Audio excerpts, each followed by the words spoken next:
Welcome. Thanks for staying up late with us. I'm Tim Pham. Tense moments for one Spokane neighborhood near downtown. Roads are blocked in the Cliff Cannon neighborhood at West 5th Avenue and South Walnut. This after a police officer fired shots at an armed suspect who was wanted on a felony warrant. KREM 2's Shayna Waldtower spoke to the police chief about what unfolded.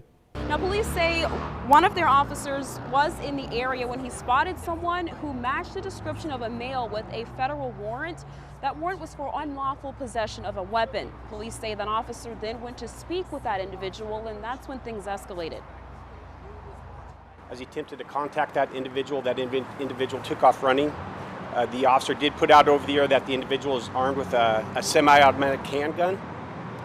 At some point, the officer fired at least one, possibly multiple rounds at the individual. Now, but police say the suspect was able to escape to a nearby apartment building and continued running. Police say they received a call from a neighbor saying that someone was sitting on her front porch. That person turned out to match the officer's description. Police then arrived at that woman's home and tried to confront the suspect again, but the suspect began running again. Police were able to catch him this time, and he was taken into custody uninjured. Now, police have been going around the area asking people what they saw. So if you saw or noticed anything unusual in this area, just to call and give them any information as they continue this investigation. But we will, of course, continue bringing you all updates on this as we continue receiving this information. So continue to stick with us. For now, reporting just outside of downtown, I'm Shayna Waldtower, and I'll send things back in studio. Shayna, thank you. We are also learning tonight what appears to be a replica firearm was found on the suspect when he was taken into custody. Investigators still need to verify if it's functional after they process the crime scene. We are following new developments on this story the minute they come into our newsroom on KREM.com. Switching gears now, today was dry and warm, but tomorrow is looking a bit cooler. Plus, there may be some showers on the way for some parts of the inland northwest. Meteorologist Michelle Boss is in the Weather Center tonight with a first look at the forecast. Hey, Michelle. Hey, and that's kind of the forecast in a nutshell. We had some dry weather today, warm temperatures in the lower 80s as we check out Storm Tracker 2 satellite and radar. Still seeing a few showers right along the Canadian border, and that's about it.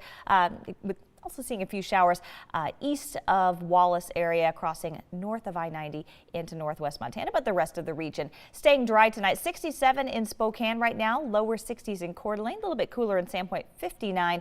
Temperatures in the upper 60s in Moses Lake. Should be a quiet night tonight here locally. Temperatures dipping down into the mid 50s. Should see plenty of sunshine tomorrow morning. The temperatures are going to be about 3 to 5 degrees cooler than what they were today. So that means high temperatures topping out in the upper 70s tomorrow. Do you have a slight chance of showers on Monday? Highs again a little bit cooler than average in the upper 70s, but we should dry out and warm up on Tuesday back into the lower 80s. Michelle, thank you. California officials are expressing concerns about the possibility of major aftershocks in the days and even months to come after two powerful earthquakes rocked the southern part of the state. Friday's magnitude 7.1 tremor hit just one day after Thursday's 6.4 jolt. Today, California Governor Gavin Newsom visited Ridgecrest, the city near the epicenter of the quakes. He urged residents statewide to remain vigilant. We all, I think, have a unique role and responsibility to prepare individually to be prepared for the next earthquake of magnitude even greater than 7.1. Newsom says President Trump called an express commitment to helping California recover. Over the past few days, residents have seen stores littered with items thrown from shelves and felt homes and buildings swaying.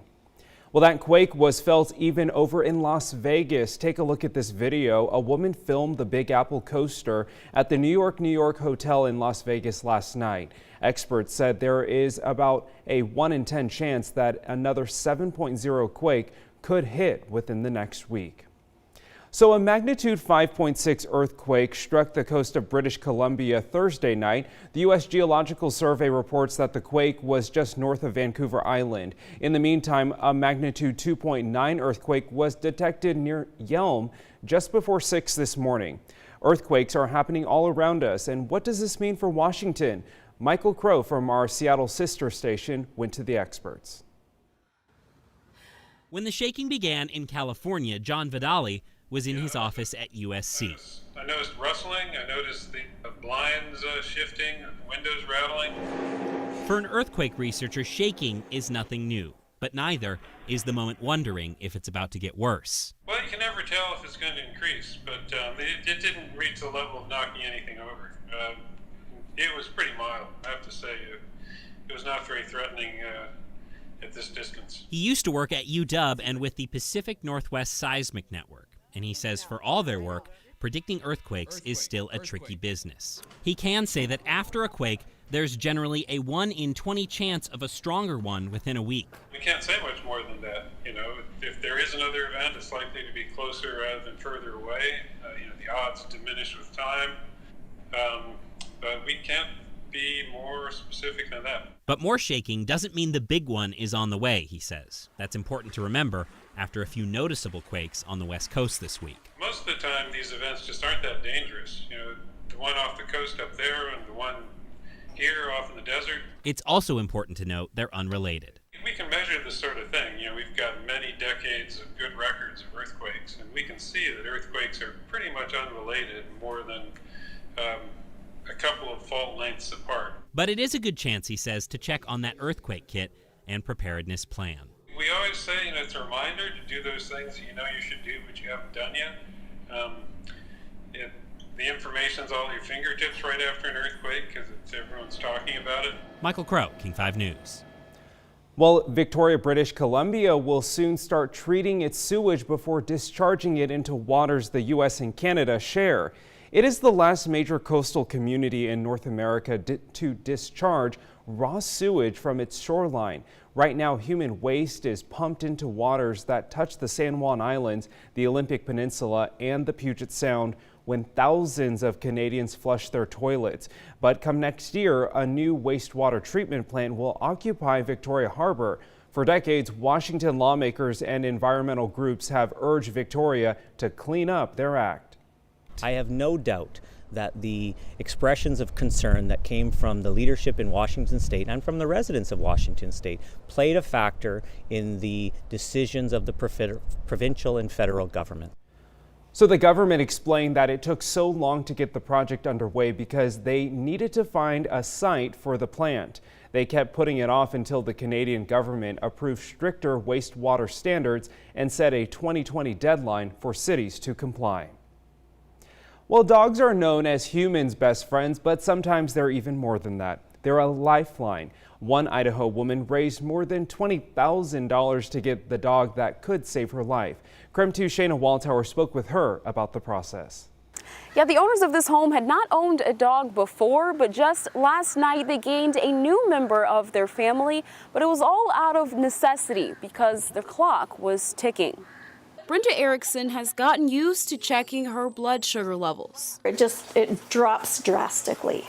She's been a brittle type 1 diabetic for 47 years, but the situation became more serious about 2 years ago.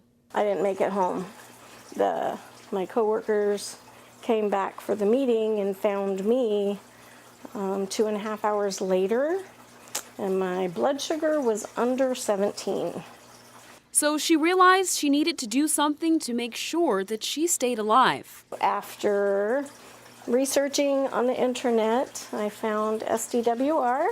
It's an organization that trains service dogs and pairs them with people with diabetes, autism, seizures, and PTSD. So Brenda started raising money. Just went businesses door to door, pretty much asking for donations. All to raise the $25,000 it would take for her to get an alert dog. It took a lot of hard work. And 2 years later, she's finally with her dog. I got it done, and here's Kendrick. Kendrick is 2 years old, and he started training when he was just 7 weeks. If somebody's baking a chocolate chip cookie, we smell the chocolate chip cookie. He smells the flour, the sugar, the eggs, the salt, the chocolate chips, everything. He smells each individual ingredient. So he can quickly sense any changes in Brenda's sugar levels. He'll tap Brenda with his paw if her level goes outside of a normal range, or he'll tap someone else if she's not responsive. A life-changing piece of medical equipment to a family that not only helps Brenda, but helps her entire family, friends, community know that, you know, she's got an extra nose watching out for her. He's my dog. He's here. You know, excitement and relief at the same time. In Pinehurst, Idaho, Shayna Walltower, KREM 2 News. Thanks so much, Shayna. Well, hard to believe Amazon was born in Bellevue 25 years ago this week, and it might actually be quickly returning to its roots. This week, the company unveiled plans to build a 43-story tower near the Seattle Transit Center. If completed, it would give the company close to 1 million square feet of office space. Plans filed with the city also show the potential for a phase 2 with another tower of the same size. A spokesperson says the pre-application for the Bellevue 600 project will likely evolve. The tower is slated to be completed by 2024.